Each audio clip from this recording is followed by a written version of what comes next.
안녕하세요. 오늘은 지금 생기고 있는 코인 버블에 대해서 얘기해 볼까 하는데요. 17세기에 있었던 튤립 버블, 그리고 2000년도에 터졌던 닷컴 버블을 기억하시나요?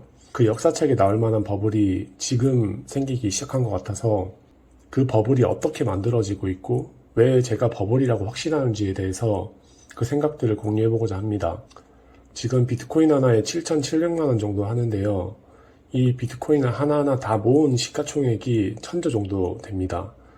그리고 비트코인을 제외한 코인을 모두 알트코인이라고 하는데요. 이 알트코인 시가총액이 1000조 정도 됩니다. 이 알트코인 시가총액이 1년 전에 얼마인지 아시나요? 80조 정도입니다. 그러니까 1년 동안 10배에서 12배까지도 상승을 했다는 건데, 이더리움이나 리플 같은 유명한 코인을 제외한 신생 코인들은 100배, 200배, 500배도 상승을 했다는 얘기입니다. 제 친구도 코인을 투자를 하면서 최근 한 달 만에 10억이란 돈을 벌었고, 저도 버블에 참여해보고 싶어서 참여한 지 3주 만에 2억 정도의 돈을 벌기도 했습니다. 이 버블이 생각보다 많은 사람들이 인지하지 않고 있는 것 같아서 제 생각들을 공유해볼까 합니다. 비트코인이 생기면서 지금까지 왜 버블이 생길 수밖에 없는 구조가 되고 있는지와 그 버블이 2017년도에 있었던 비트코인 버블 당시보다 왜 더 클 수밖에 없는지에 대해서 얘기해 보겠습니다. 한 가지 먼저 말씀드리고 싶은 건, 저는 비트코인이 결국 탈중앙화 자산으로 미래에 살아남아서 자리할 거라고 생각하고 있고요. 비트코인이 버블이라고 말하는 게 아니라 알트코인 시장에 지금 엄청난 버블이 생기고 있는데, 저는 이 버블에 대해서 말해보고 싶습니다. 먼저 비트코인의 탄생에 대해서 말해보겠습니다.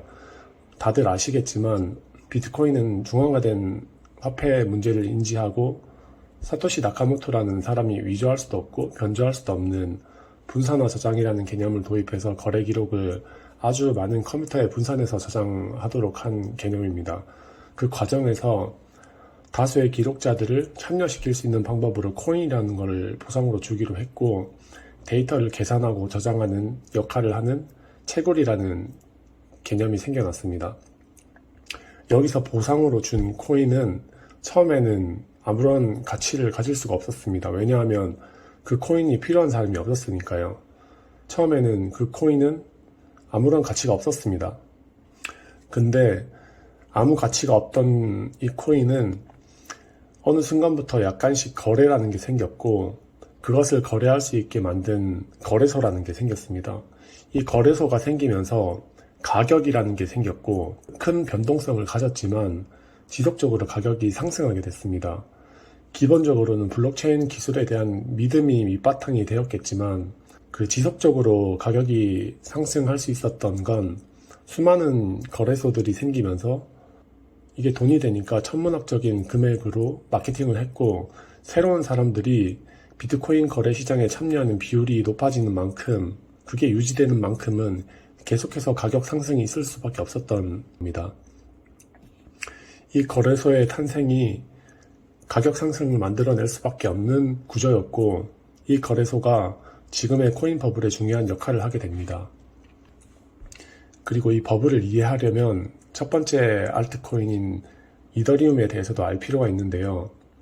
이더리움은 분산 저장이라는 블록체인 기술에 스마트 컨트랙트라는 거래로만 끝나는 게 아니라 다양한 앱 같은 덱들을 만들어서 블록체인을 활용할 수 있게 했는데요. 적절하지 않을 수 있지만 쉽게 말하자면 블록체인은 서버고 스마트 컨트랙트는 다양한 우리가 이용하는 웹사이트나 앱이라고 생각하면 이해하기 편할 것 같습니다. 근데 그 앱들을 뎁이라고 하는데, 그 뎁들도 이 블록체인을 활용하기 위해서는 채굴자에게 보상이 필요했습니다. 그 냉정히 생각해보면 그들이 받는 보상을 우리가 사줄 필요는 없습니다. 근데 어떠한 이유로 그것을 우리가 구매를 하고 있고 거래를 하고 있습니다. 우리는 왜 그 코인을 사게 된 걸까요? 이유는 크게 두 가지입니다. 그 기술이 추후에 우리 인류에서 어떠한 가치를 주고 있을 것이라는 믿음이고요. 두 번째는 그 믿음을 토대로 나보다 더 비싸게 누군가가 사줄 것이라는 생각입니다. 근데 이 코인들은 주식처럼 그 시세를 평가할 수 있는 기준이 없습니다. 코인은 믿음의 영역이라고 했던가요? 어쨌건 거래소가 있고 코인을 사주는 사람들이 있으니 새로운 방식의 수많은 알트코인들이 생겨납니다. 어차피 누군가가 믿음을 기반으로 거래소를 통해서 거래를 할 거기 때문에 새로운 코인 생태계가 탄생합니다. 지금 한 9,000개 정도의 암호화폐가 있는데요. 한 가지 예로 유명한 커뮤니티 코인인 스팀 코인을 예를 들어보겠습니다. 스팀은 한국의 DC인사이드, OU 같은 커뮤니티 게시판 서비스입니다. 스팀 코인은 비트코인처럼 거래 기록을 하는 채굴자에게 보상을 주는 게 아니라 커뮤니티에 글을 쓰는 등의 그 스팀 생태계를 굴러가게 해주는 사람들에게 스팀이 정한 규칙에 의해서 그 코인을 보상으로 줍니다. 이게 잘 생각해보면 묘하죠. 이것도 비트코인이나 이더리움처럼 그 보상받은 코인을 우리가 사줄 필요는 없지만 누군가 사고 있습니다. 그것을 거래할 수 있는 거래소가 있고 누군가가 거래를 하고 있기 때문에 이 스팀 코인 생태계도 지금 유지가 되고 있습니다. 이게 왜 가능한 걸까요? 우리가 이게 어느 정도 범위까지 받아들여야 할지에 대해서는 아직 우리가 미래에 대한 결과를 보지 못했기 때문에 알 수는 없습니다.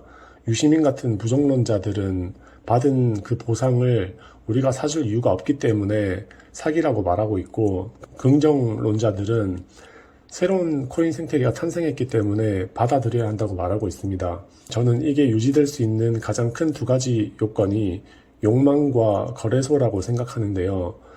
우리는 채굴한 코인들을 사줄 이유가 없음에도 그것을 사고 있습니다. 욕망 때문인데요. 근데 곰곰이 생각해보면 이 욕망이라는 게 생각보다 큰 힘을 갖고 있고 그것이 사회를 굴리기도 한다는 사실입니다. 지금 많은 코인들의 생존과 가격을 만들어내는 강력한 힘이 인간의 욕망이고 그 욕망을 실현할 수 있게 도와주고 있는 게 거래소입니다. 이 거래소나 수많은 코인을 들고 있는 홀더들은 믿음을 가진 매수 참여자가 많아질수록 거래가 많아지고 가격이 상승한다는 사실을 알기 때문에 마케팅을 하고 스스로 홍보를 합니다. 이미 더 큰 버블이 생기고 있지만 2017년보다 더 큰 버블이 생길 거라 생각하는 이유를 말해보겠습니다. 먼저 분명하게 알아둬야 될 것은 그 비트코인을 포함한 모든 알트코인 가격은 주식처럼 매출이나 이익이나 자산, PER, PBR 같은 수치로 적정가를 구할 수가 없습니다.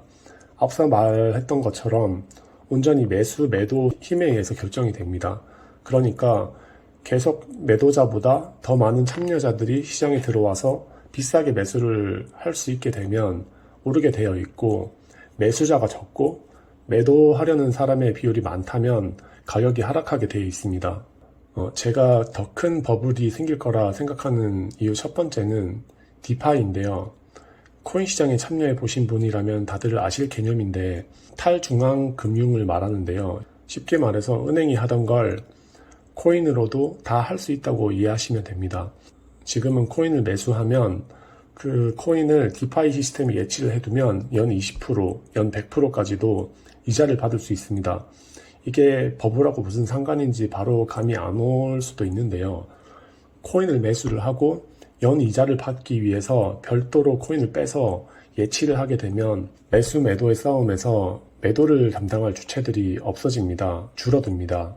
그러니까 2017년하고 다르게 어느 시점이 될 때까지는 매도 물량이 극도로 적어질 수밖에 없는 환경이라고 생각하시면 됩니다. 그리고 이 디파이 시스템은 그 이자에 대한 현금이 얼마인지 지키고 언제든지 현금화 할 수 있기 때문에 그렇게 돈을 뽑아보면 진짜 돈이 되니까 이게 진짜 돈이구나라고 착각을 하게 되고 본질에 대한 생각을 잊게 만듭니다. 이 디파이가 지금 코인 시장에서 가장 중요한 키워드인데 이 디파이 시스템이 버블을 엄청나게 키울 거라 저는 생각하고 있습니다. 두 번째는 유동성인데요. 지금 코로나로 인해서 연준에서 돈을 엄청나게 풀었고 그 유동성이 부동산, 주식 등의 자산시장에 거품을 만들었습니다. 주식은 내재 가치를 기반으로 하기 때문에 비상식적인 수준의 거품이 생기긴 어렵지만 코인은 앞서 말한 대로 믿음에 근거하기 때문에 버블이 생기기 아주 좋은 조건을 갖고 있습니다.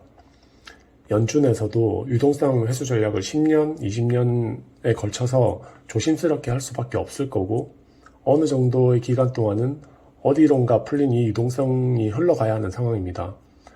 그 유동성이 저는 코인 시장, 더 자세히 말하면 알트코인 시장의 블랙홀처럼 빨려 들어갈 거라고 생각하고 있고 이미 그렇게 진행이 되고 있는 것 같습니다.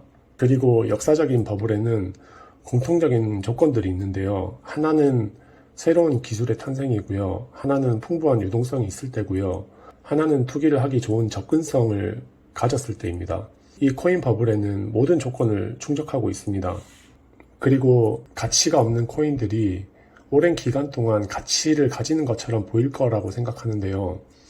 인터넷 기술도 이메일이 생기고 포털이 생기고 쇼핑몰이 생기고 소셜 네트워크가 생기고 하는 단계적으로 성장했듯이 블록체인 기술도 분명히 10년, 20년 동안 단계적으로 성장을 하게 될 겁니다.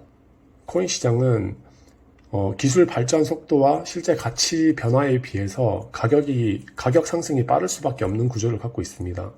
다시 말하자면 우리한테는 새로운 혁신적인 블록체인이라는 기술이 나왔고 이 혁신적인 기술을 구동하기 위해서는 코인이라는 보상이 필요하고 이 혁신적인 기술 때문에 거래소를 열어둘 수밖에 없고 이 거래소들은 수익 극대화를 위해서 최대한 많은 코인들을 상장시킬 거고 우리에게 마케팅을 할 거고 우리는 필연적으로 욕망을 자극받게 될 거고 가치 판단이 애매한 코인 시장은 시장에 참여하는 사람이 많아질수록 가격 상승을 만들어낼 건데 코로나로 인한 유동성의 흐름이 코인 시장으로 흘러 들어갈 거고 디파이 같은 예치 시스템 때문에 더 큰 거품으로 가게 만들 거고 2017년보다 큰 버블을 만들어낼 거라고 생각합니다.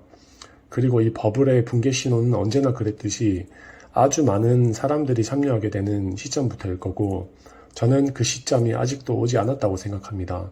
그리고 지금 코로나 때문에 연준에서 천문학적인 돈을 찍어냈는데 그 돈을 회수하는 전략들이 여러 가지가 있겠지만 어쩌면 비트코인이나 코인 시장에 큰 드라이브를 걸지 않는 이유가 이 코인 버블이 급격히 늘린 유동성을 한 번에 소각할 수 있는 기회로 보고 있을 수도 있다는 생각을 합니다. 이 코인 버블에는 수많은 기회들이 있고 지금도 앞으로도 수많은 부자들이 나올 거라고 생각합니다. 다음에 원하시는 분이 있다면 이 코인 버블 속에서 어떤 곳에 돈이 흐르고 있고 제가 생각하는 기회에 대해서도 얘기해 보고 싶습니다.